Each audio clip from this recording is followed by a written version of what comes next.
Dr. Monica Mans, welcome to the Fairfield Forum. Thank you for inviting me. Yeah, of course. We know you're really busy. We also know you're kind of new to the county, or at least the position you're in is kind of new.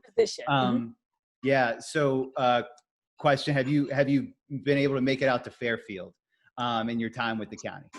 Yes, I actually made it to Fairfield. I've worked in the county about 3 different times. I've worked with the county throughout the last 13 years, but I've actually worked for the county at 3 different times. And so before this position, I worked as the specialist around preventative behavior. And one of the initiatives we did was a rising 5th grade boys reading program that was really focused on all boys, but a lot of the focus was on African-American males, and really giving them an opportunity to read books that they enjoyed, because I believe that would change. I think that would, people have a perception that boys don't like to read, and I would differ. I think if you give boys what they want to read, they will read. And we found out that we were right. And so that took place at Fairfield. And so I spent an entire summer at Fairfield, outside of just going to Fairfield for a variety of events. So yes, I am very versed in Fairfield, and I haven't been out there as much in this new position, just because I got a lot on my plate. So I haven't been out there probably as much, but I am very versed with Fairfield Middle School. Yeah, awesome. I was just out there yesterday. All the teachers are cleaning up their rooms and all. It's sad not seeing anybody, but the farm, that Cornerstone farm that we have is doing really well. So keep that in mind when we get back to it. You're always. Well, I'm happy you said that. Well, during the time that my students were doing the summer program, we actually were working on the farm. So we actually had a situation where one day a week my boys got to go out there and they worked on the farm, and then we talked about it. And so I'm really excited. I'm interested in having, once we know what school's going to look like, which we don't know. So if you're going to ask me, I'm going to tell you. I know that's what everybody wants to know. I don't know. But once we know, I'm really interested in trying to coordinate some stuff with them, because I'd like to get some of the fresh vegetables and things like that in the families, but obviously all families, but particularly families in Fairfield. Yeah. Well, you're kind of reading my mind. Where food is probably going to come up a little bit later in some questions we have. So thanks. All right. Well, you're on the call. You've met Hunter and Quinzel and Braylon, Kira and Kennedy. I think it's a mix of 8th graders and 6th and 7th graders. Okay. And they've got some great questions for you. And I've got a few to start. So if you're ready to begin with that, we can get into it. All right. So the first thing we like to do at the forum is spotlight an HLP and Henrico learner profile characteristic of our speaker, like the one that kind of sounds the most like you. Okay. And the one that we landed on was collaborator. Dr. Monica Mans, collaborator. I like it. And so we want to ask, do you see yourself as a fundamentally collaborative person?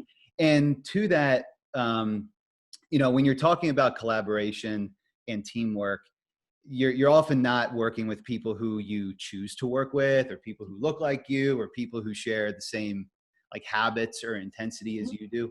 So I was wondering if you could tell us maybe what kind of mindset should we have about inclusivity when it comes to working with people, like I said, who don't look like us or who we may not know. So I definitely see myself as a collaborator. There has not been any job that I've ever had. And I primarily have lived my life in alternative settings and done my work in those spaces. You can't do that work without collaboration, because so many of the children that I serve need just a plethora of support. And there's no way that I can show up and provide all that. And so what I have always tried to do is to be a collaborator, because my goal ultimately is kids. How do I make sure that they win? And so who do I need to get at the table so these kids can win? Or young adults. At time I've worked with older students. And so how do I make sure that happens? So definitely, I love the fact that you chose collaborator for me. That makes me feel like my intent is actually coming through. But one of the things I would say to you, there's 2 things. I think a lot of times we do think a lot about the diversity of people, like racial diversity or gendered issues. I find that I actually struggle more with the issue that you said of intensity. I tend to be a very intense person because I take kids seriously, and I take their lives seriously. And that comes from, I came from a difficult childhood myself. And so I needed someone, I knew people who took me seriously, because I wouldn't be standing here had someone not took me seriously or my situation seriously. And so I oftentimes struggle with that. Not that people don't have good intent, but how do I manage my intents? Hold on a minute, let me close my office door. I apologize, because it's a little bit.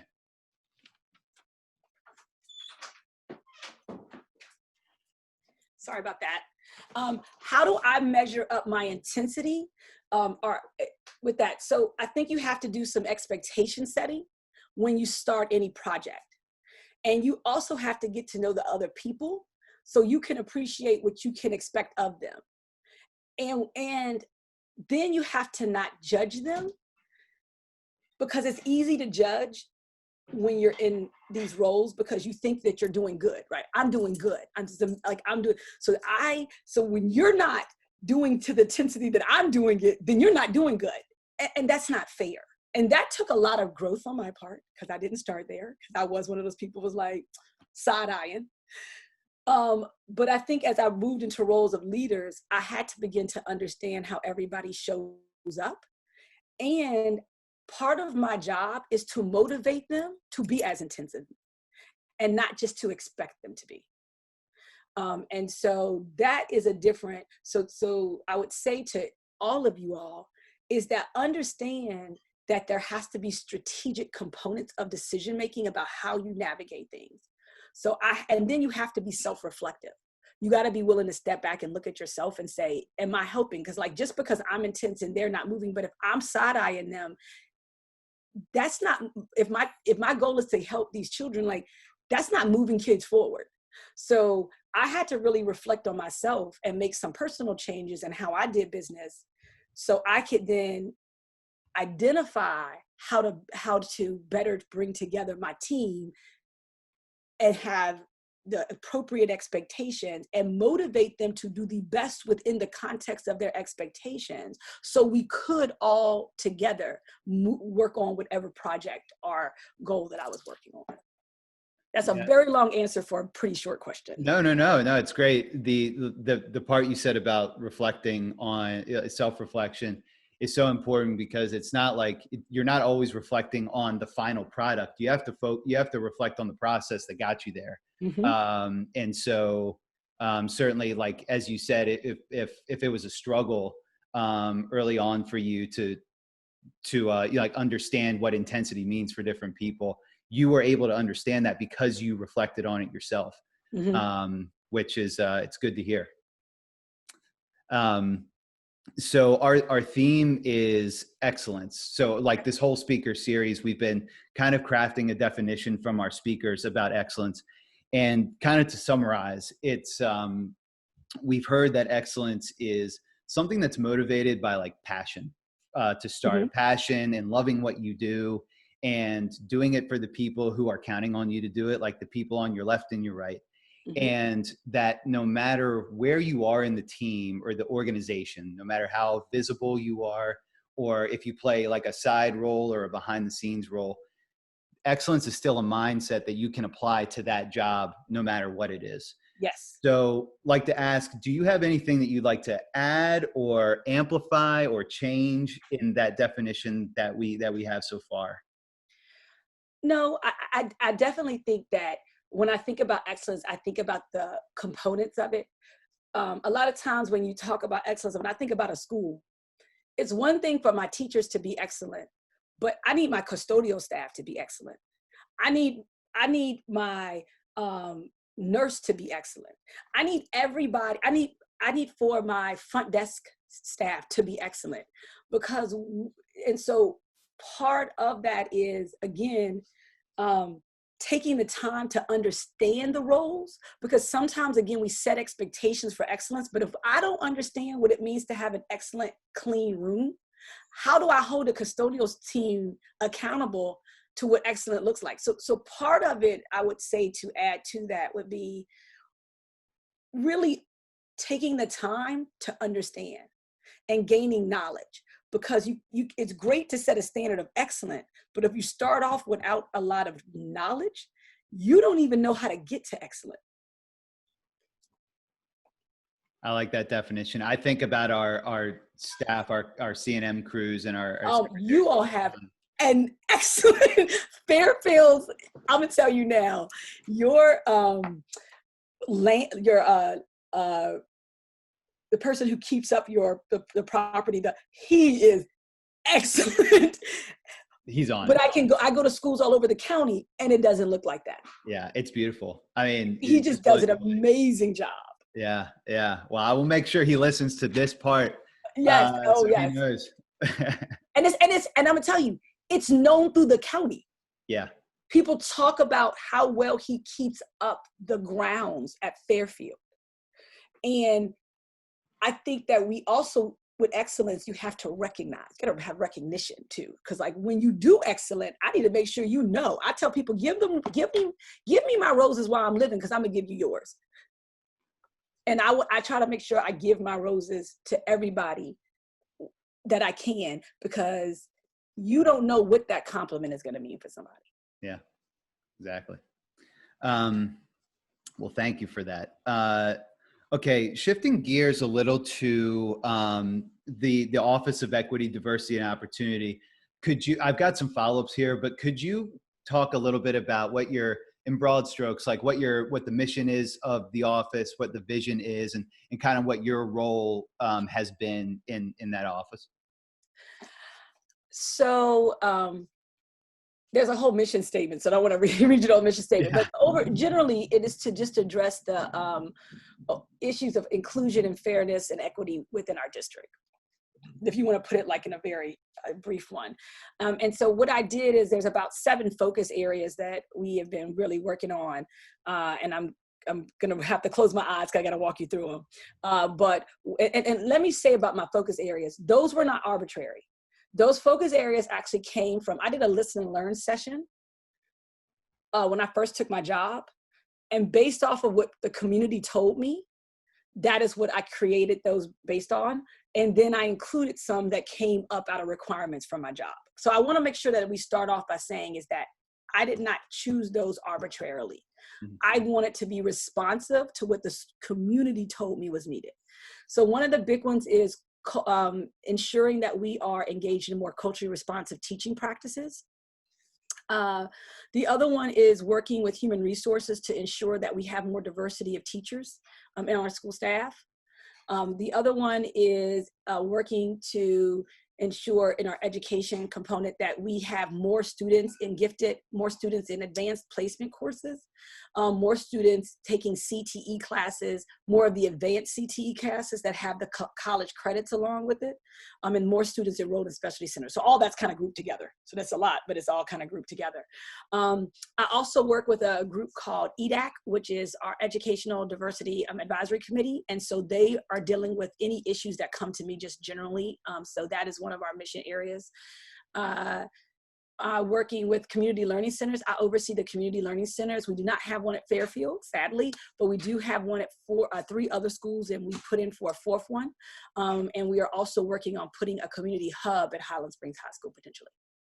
And so that's community learning centers. And a community learning center is basically, we are trying to bring community supports into the school so that students and families that we serve are able to get services within the school instead of having to always go out. And we are working to identify services that we don't have in those community areas that we can put into those spaces. So I work closely with that.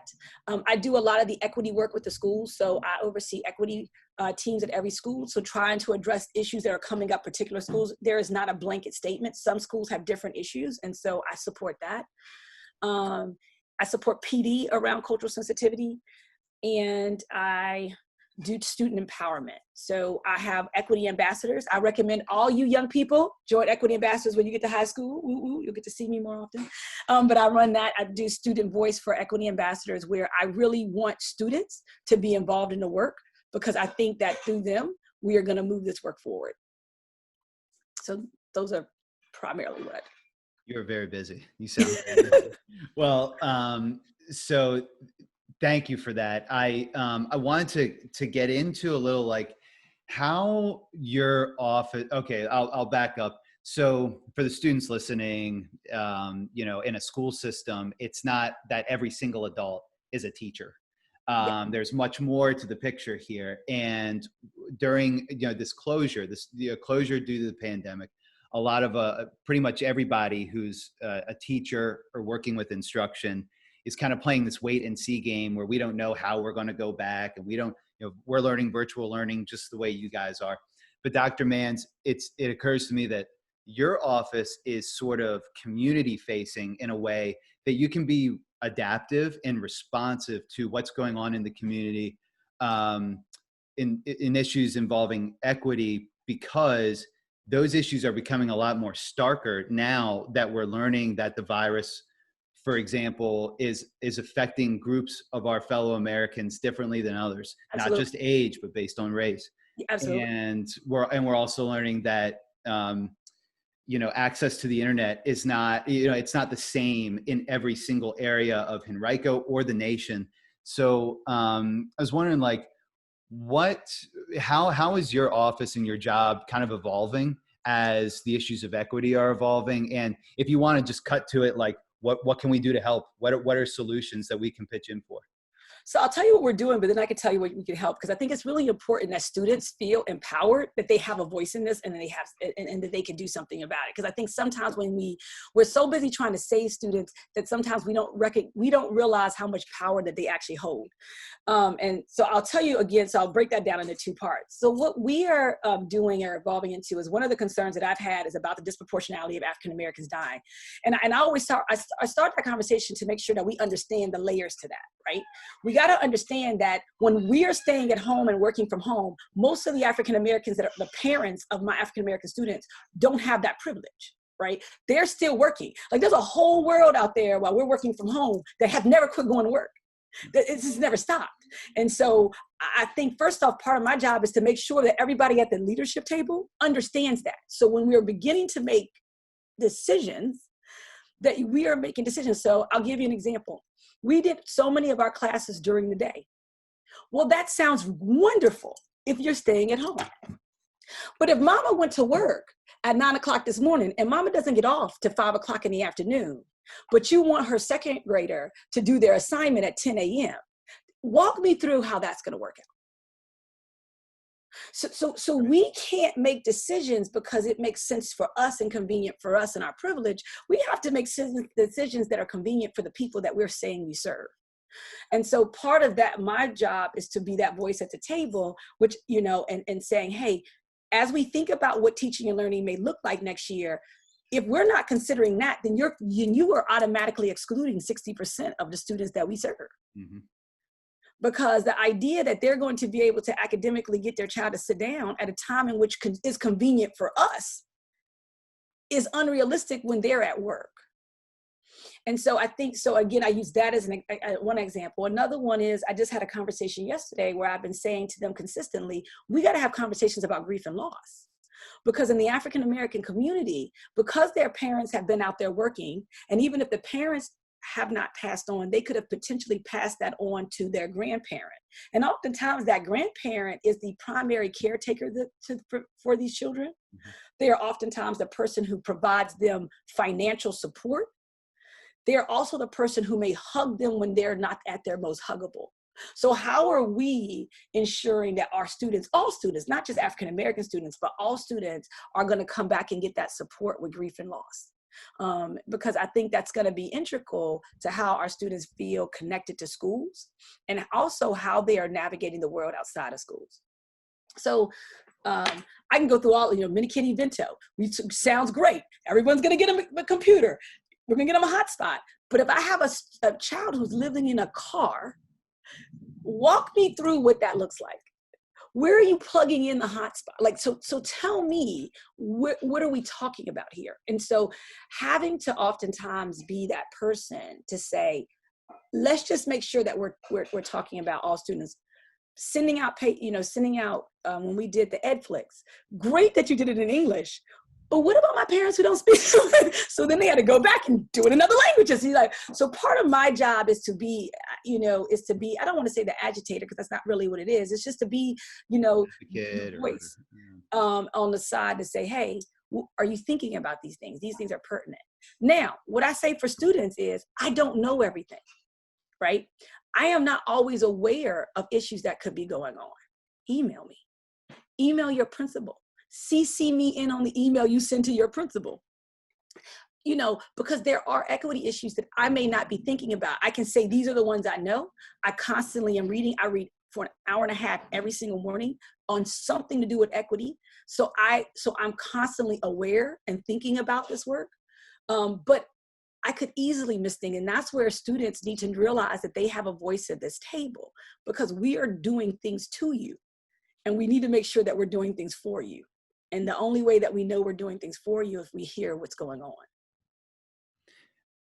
How can we help in a tangible way? We were talking on the call about food distribution. I mean, I'll tell you something that we can do. So we are ending emergency food distribution for everything but 5 apartment sites, because we've been asked to end. But I could tell you what I do would be helpful to me is getting out pantry lists to communities, because there's going to be a lot of families who are going to have times where it's late. So I can send you all out pantry lists and get that information out, because a lot of families have never gone to a food pantry. Mm-hmm. It is not something that's in their repertoire. There's a pride issue. There's just like, I don't want to do that. But you know what? If you don't have food, you need to go there, because we're funding food pantries, even though we're not giving out emergency food distribution. I think that's important.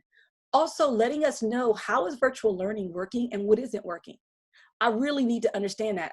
One of the things that I asked for recently from my teacher and learning group is to say, what are best practices for working with Black and brown kids on virtual learning?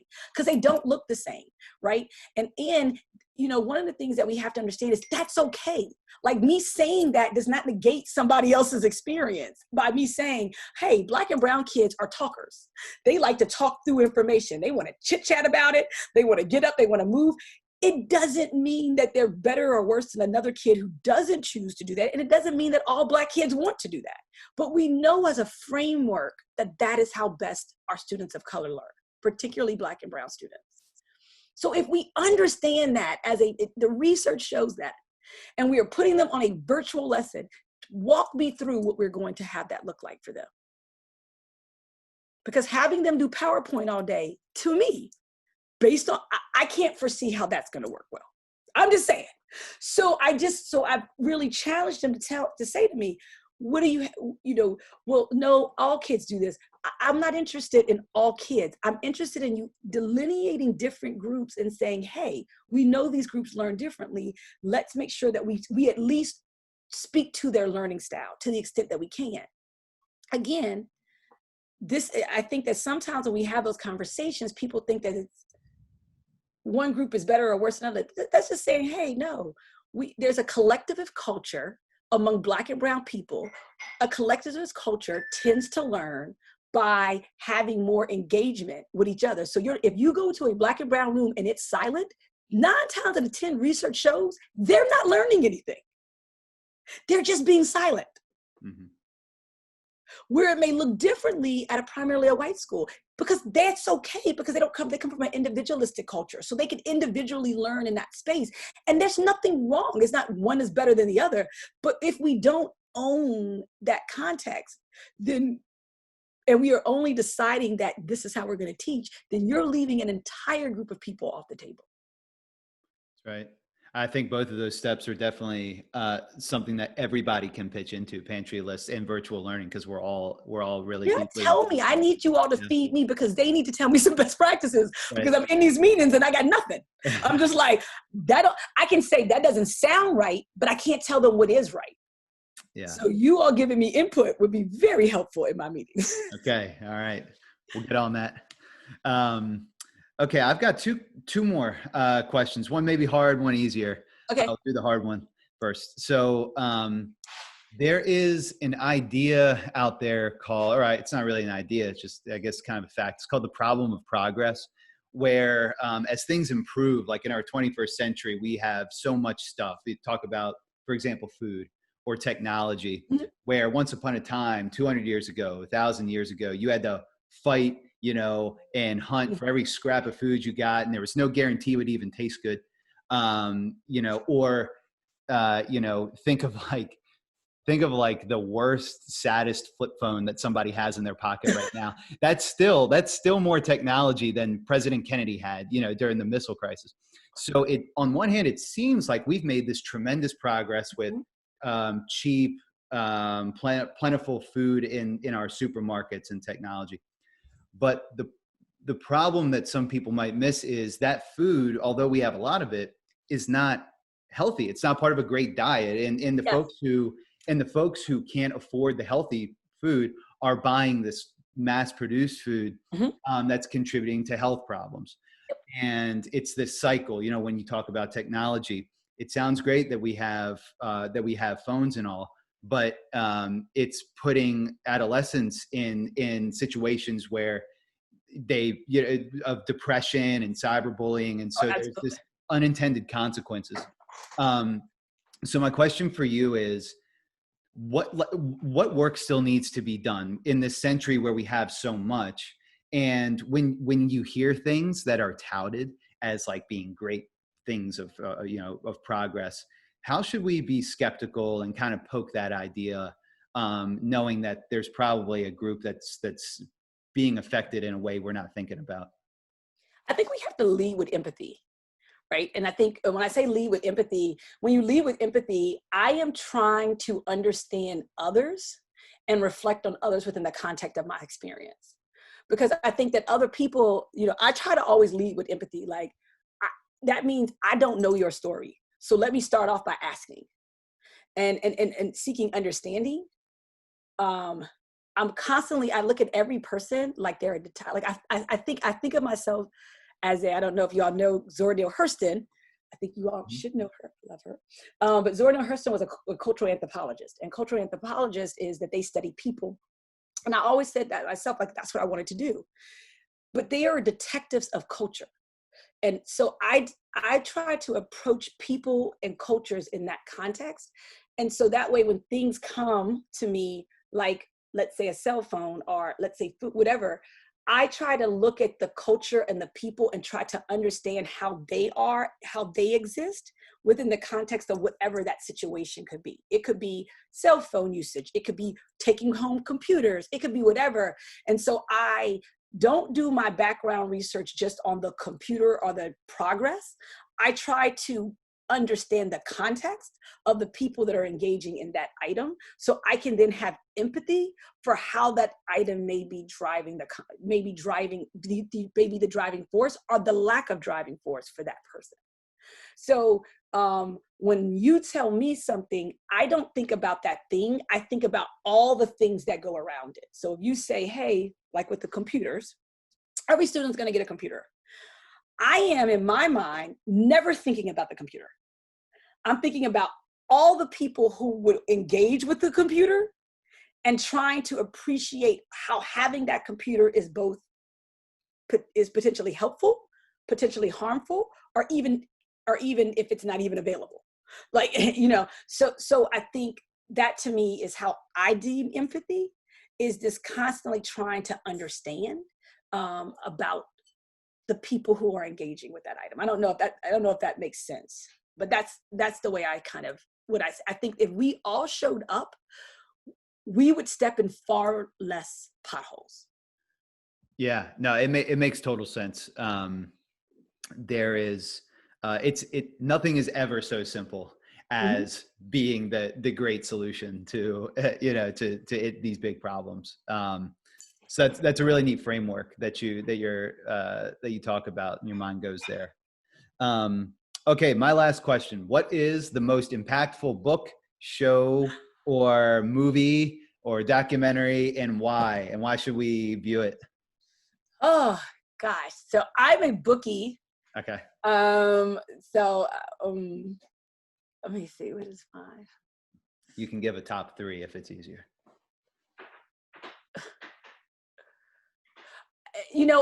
Books have been different for me at different parts of my life. So I'm going to say, but I'm trying to think the appropriateness of the book, so please don't get me in trouble. Because I'm going to say at different parts of my life, these books were very important and thoughtful to me. Sure. So I'm thinking about, I may get my hand slapped at this book, because this book is probably not in the library. But I'll tell you, I am a reader. I started off reading Charles Dickens. Mm-hmm. Oh. That was hugely, profoundly important to me as Dickens, because that was the only books my mother had in my grandma's house. She bought, back in those days, you buy encyclopedias, didn't have computers, and when you bought the encyclopedia, you would get like a collection of the greats. And so my grandmother had that in her house, but she didn't really have any other books, because my grandmother didn't have a high school education. She didn't have a middle school education. And so I read all of them. And so that gave me language. Mm-hmm. So when I grew up in a meager means situation, so I acquired language from those books. But then I also grew up during the crack epidemic in the middle of DC. And navigating that world, I read a book called Sister Soldier.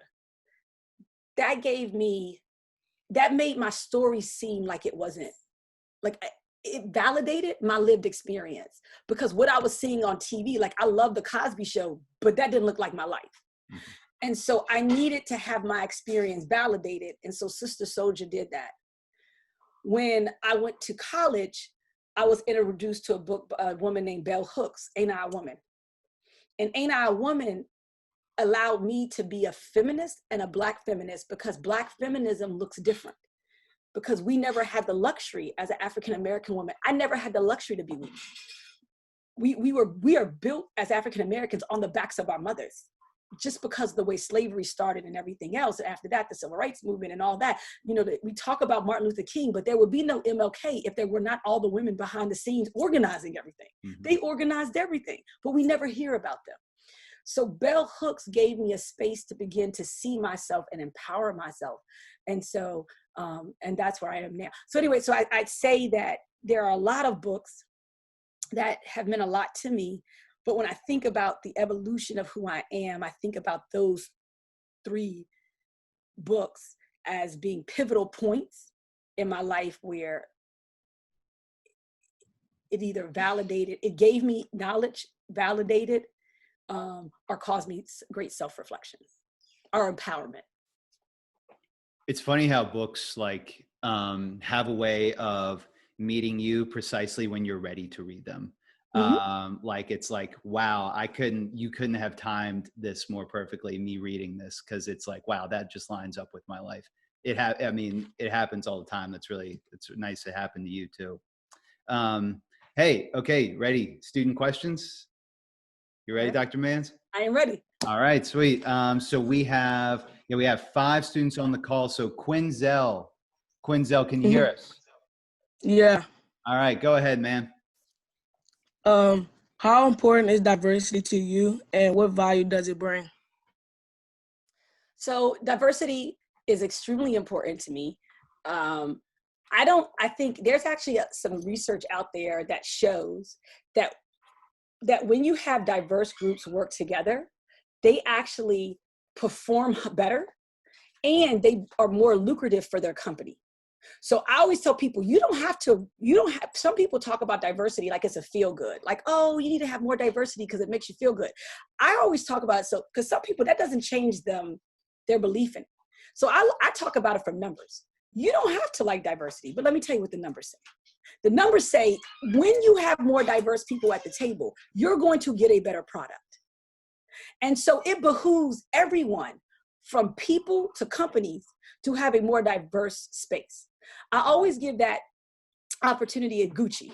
So Quinzel, remember when Gucci was out? Mm-hmm. And they had that blackface, they had those, the guy came out and he had, I don't know if you watched it, but they made these masks that were blackface.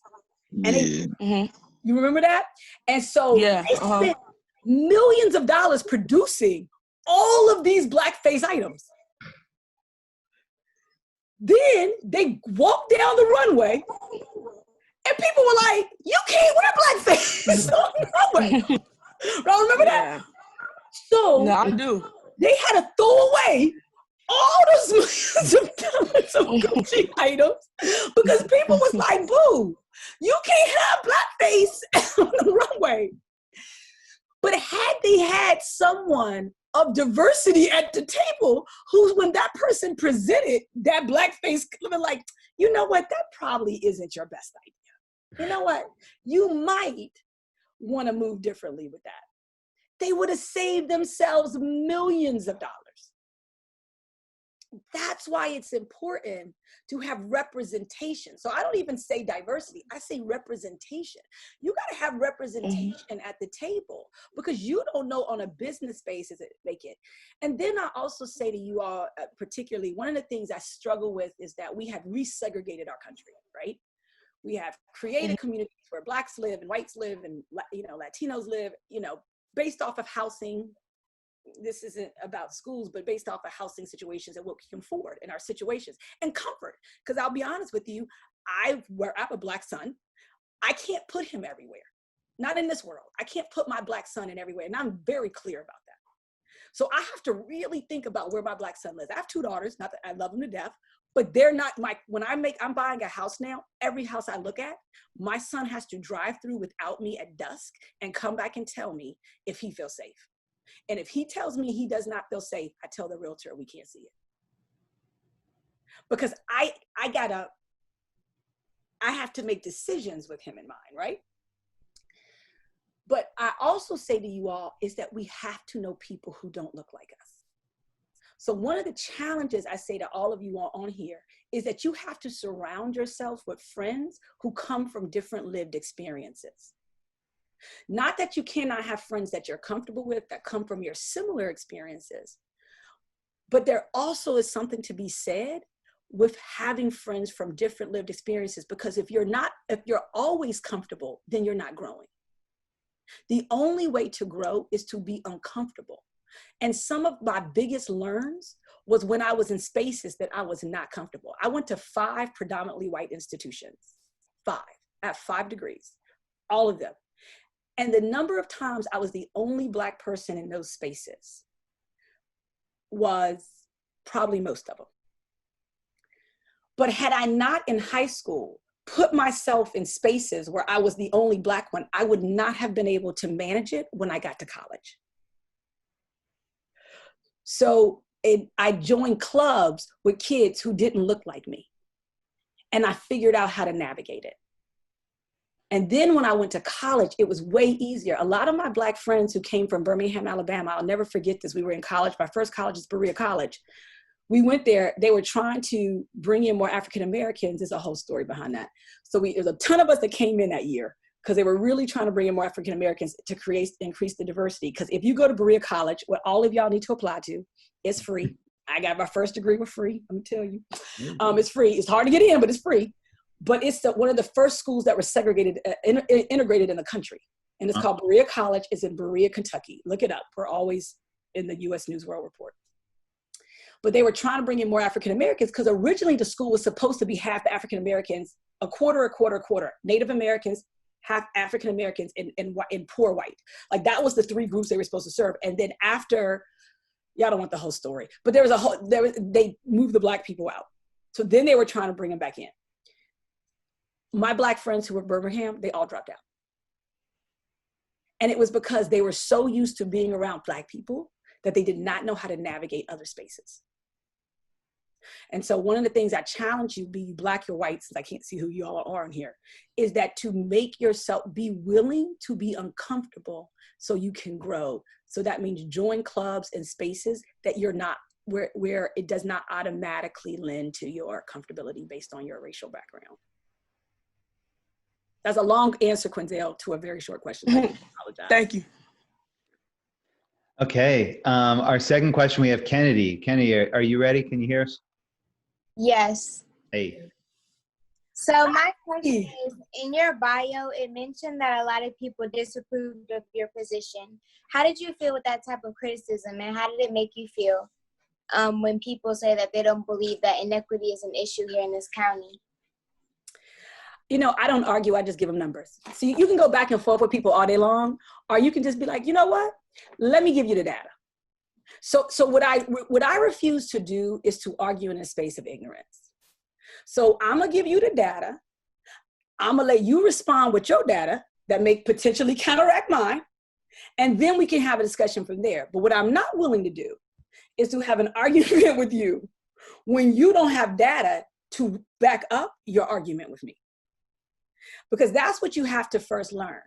You can't either, people either are going to come to change or they're going to want to change. And so I always say, if I go back and forth with you and we're just going on feeling, then I'm only putting you stronger in your corner. But if I start my conversation with, let's just talk about the numbers and walk me through why you think that is, then that puts the onus back on them and they got to figure it out. And so I find that to be a much bigger way. And I think that I always tell people, you know, I'm very clear about that.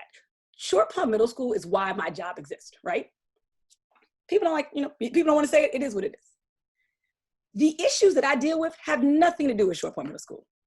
I am busy and my office is busy. The number of times I've had to deal with Short Plum Middle School is very minimal. Mm-hmm. The necessity for me being at the table is far broader. And someone like me should have been at the table far earlier based on the history of Henrico County. You got to first know your history. If y'all ever have an opportunity, there's a video that walks you through the history of Henrico County and Richmond City Public Schools and the integration issue, and why we are cut up the way we are. That is really important for you to understand. And so when you understand it, and I'll tell you, when I did those talks around to find out what I was going to focus on when I took my job, I remember this African-American man. He was probably in his late 70s. And he stood up in this meeting. He stood up in this meeting and he said to me, "What makes you different? You're just one more person telling us that you're going to change something. People been telling me, I went through it when I was in these schools. My children went through it. My grandchildren have gone through issues, and now my great-grandchildren are. What do you say to that man?" And what I said to him is, "Sir, I can show you better than I can tell you." I can't argue with that. He didn't live it. Only thing I can do is show up every day and give 150% and ensure that I am going to make sure that he sees the difference. Thank you. No problem. Okay, our third question is from Hunter. Hi, I have just wondered throughout this, even though it has been partially answered now, what inspired you to take this job and to have the extreme impact that you've had so far? I think what inspired me is, I always tell people this, and I'm very honest. My husband is a corporate lawyer, and he does. He's a corporate lawyer. He does very, very well for himself. Very well for me, because I have been a teacher for many years. So I say I live a very privileged and blessed life based off of his financial economics. And it puts me in a really good position because I show up every day because I want to, not because I have to. And the reason I always say that is because I am blessed to be able to do that, because my mom had to show up every day for work because she had to. If she didn't show up, I didn't eat. I didn't have a roof on my plate. So she had to make a lot of decisions that she probably didn't want to make at her job because she was a nursing assistant at a VA. And there was a lot of times she would come home and tell me about how the patients were treated or how they weren't treated. And my mom was always scared about losing her job because she knew her job was our bread and butter. I don't show up with that fear. But it also makes it, and because I don't have that fear, I can say the things that oftentimes at the table other people don't want to say. Either you like it or you don't like it. I'm never disrespectful. I always show up with my facts, either data or anecdotal. But I'm going to say it because I don't fear you firing me, because you can if you want to. Because at the end of the day, I'm going to go home and I'm going to be all right. And I think that was something that I thought a lot about, because I think a lot of people who go into equity, they sometimes have to be silent sometimes because there's a fear. Like if I push too hard, then I'm going to lose the situation, or I'm going to hurt this relationship, which could eventually harm my progress. I don't want to be a superintendent. I want to do exactly what I am doing every single day. And I want to show up for work because I want to, willing and able to say what I need to say in a respectful manner to ensure that you and everyone else out here, all students, have every opportunity that I can support for them. That's why it was important for me to apply for this job, because there are just not a lot of people who can be and have that circumstance. And I live in that space. I come from meager means, but now I have privilege. And it's a wide breadth of what that means. And so I felt like I can look at it from a lot of different angles. So I thought a lot about applying for this position before I applied. I actually hadn't finished my doctorate. I was working on my dissertation. If you know anything about dissertations, very few people apply for a job during dissertation. You don't, because that's when you write the book. So you ain't thinking, dang, I'm gonna go get a job. My husband made me quit working at the job with you all before so I could write my dissertation. And here I was halfway through my dissertation and I'm calling him like, boo, you know they got this job. I just want you to think about it. So I made dinner. I was like, honey, let me just show you. And he was like, really? It was like, it was like, why would you do this? So I don't know if that answers it, but that to me, I thought a lot about it. I honestly feel as if there is no one else that could have possibly done this job the exact same way that you have handled all of this so far. You have listen, Hunter, nobody ever has to write me another recommendation. You just there have made my, and I say that seriously because I don't need glorification for nobody else. I need to know that you guys see that I'm doing the work. Nobody else can tell me anything. I just need to know y'all know that I'm in here every day trying. And you have no idea what that means for me. So you saying that has made my summer. So thank you so much. And you are very, very welcome. Thanks for that, Hunter. Okay, up next we have Kira. Kira, you're a pro. You've been on all of our calls, so I'm sure you know the drill. Okay, so my question to you is, what is the best part about your job? When I get it right, like somebody takes my opinion and does something with it, like, oh yes. I feel like I've done something because I know that when I'm sitting at the leadership team, I know how many kids it impacts. And so that's the best part of it. But I will admit that my favorite part is when I get to see the students. So my equity ambassadors is probably a happy place for me. Y'all are ridiculously entertaining.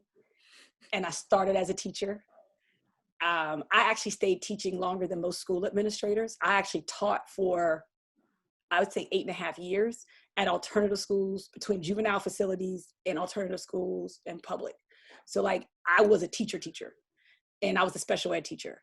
And so I just find kids hilarious. So I think being around kids, your energy is probably my favorite part of the job, which is why I haven't gone on to do like collegiate. Like people have offered me positions collegiately, and I mean, not that they're not cool people, but they're just not the same. Like the energy just isn't the same. I just like the energy of young people. Okay. Good answer. All right. Awesome. So our final question is, we have Braylon on the call. Braylon, can you hear us? Yeah, I can hear you. All right, go ahead, man. So What is keeping you hopeful during this pandemic? Mm. I must admit, this has been a hard one. Between seeing the deaths, any deaths. This is not just the deaths of disproportionately African American and Black and brown people, but just deaths in general has been hard. And not knowing what school's going to look like for you all for next year, it concerns me a lot.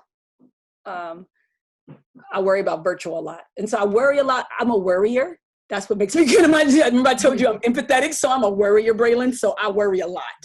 And so it keeps me up at night, a lot of the worrying. But what keeps me hopeful is I truly believe in the best of us. Like, I truly intrinsically believe in the best of us. And I know that if given the opportunity, my students are going to come through this. And so what keeps me hopeful is knowing that you guys have come through 9/11 at the beginning of your tenure in education. And now at the end of it, you all are at a pandemic. And I feel like you may not have been sharecroppers like my great-great-grandparents were, but y'all have seen your fair share of struggle. And that when you all hone into that, your greatness will be realized. So my hope and my belief is that you all are going to take these struggles and going to create something that I can't even conceptualize. And so that's what I hold on to, is this idea that you all are great. Okay. All right. Thank you. Well, that does it. That's all the questions we have for you. We want to give you the last word. I mean, so all of what you're doing, it means so much. You took this time to talk with us. And is there any parting message you'd like to tell us? Anything we didn't ask you that you'd like to talk about, or just a message for us? Please wear a mask. Yeah. And I say that truly. Mm-hmm. Young people, I need y'all to call at least 25 people that you know and make sure that they have masks. Any elder person, you need to reach out to them and you need to work on getting masks. If you don't know how to sew, you need to learn. If you want to, one of the things that I didn't say earlier, what should you do, is that masks are the only thing that is stopping us from dying. It is the only thing that will allow us to go back to school. If people want to go back to school and go back to any normality, we are going to have to wear masks at like 90%. That is the only way to stop the spread. And it is really important to me that I see you all and not just on a computer screen. And if we're not moving that conversation in all our communities, and we are going to have a resurgence, and we are going to be right back where we began. And it is only going to increase the inequities in our community. So if you do nothing else, please promote wearing masks, because it is literally the thing that is stopping us from dying and from bringing back any level of normality into our communities. Thank you for saying that. It's definitely, it's what is it, May 28th right now. I know that this has been in the news. I think there might be an order coming down from the governor about this tomorrow. So thanks for reminding us.